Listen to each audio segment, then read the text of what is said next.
ओडिशार प्रमुख ग्रीष्मकालीन खाद्य पखाळर लोकप्रियताକୁ आहुरी बढ़ाइबा पई पर्यटन विभाग पक्षरु भुवनेश्वर स्थित पांथनिवास ठारे राज्यस्तरीय पखाळ पर्व कार्यक्रम पालन होई जाइछे। एही अवसर रे मुख्यमंत्री मोहन चरण माझी जोगदेई पखाळକୁ केवल एक आहार नुहे बरं ओडिशार संस्कृति और परंपरार एक अविच्छेद्य अंग बोली कहिथिले।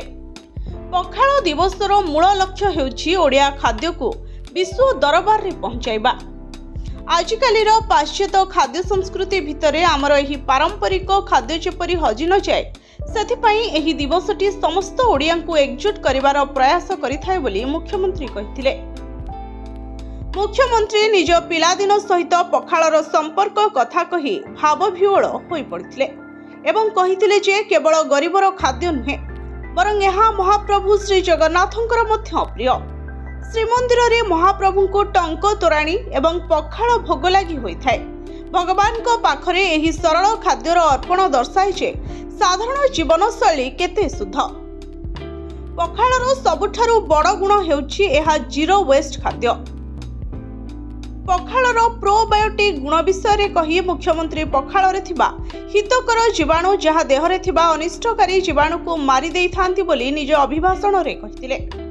से कहिथिले जे विश्व पखाळ दिवस आज आउ केवल ओडिसा रे पालन करा जाउ नाही, एहा एबे एक विश्व स्तरीय उत्सव पालटिचे।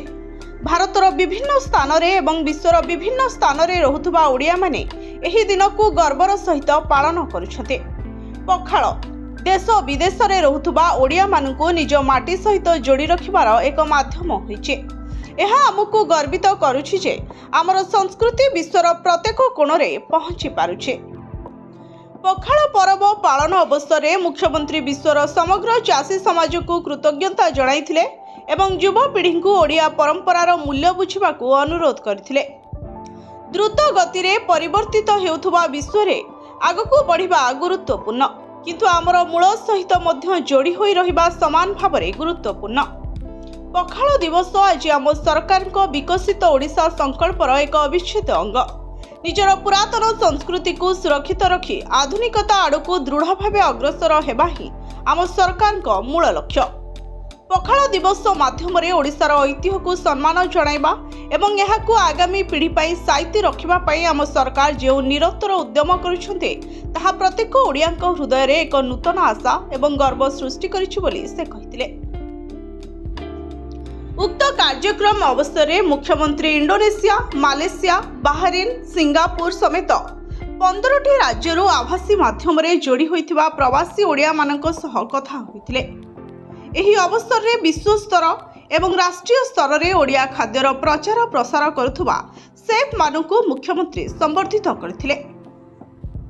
विशेष करी Guinness book of world record पाए पर्यटन विभाग पक्षरु आज 850 किलोग्राम चाउल रे प्रस्तुत 1177 किलोग्राम पखाळ समस्त को आकर्षित करिছে। सूचना योग्य जे राज्य सरकार को पक्षरु एही पखाळ अवहेलित संप्रदायर 2000 ऊर्ध्व जनसाधारण मानकु बंटा जाइथिला। कार्यक्रम आरंभ पूर्वरु मुख्यमंत्री पांथनिवास ठारे समस्त अतिथि मानक सह ओडिया खाद्य मेला बुली देखिथिले। प्राय 326 प्रकार ओडिया व्यंजन प्रस्तुति को अनेक प्रशंसा मध्य करथिले। Bureau report, Odisha fast.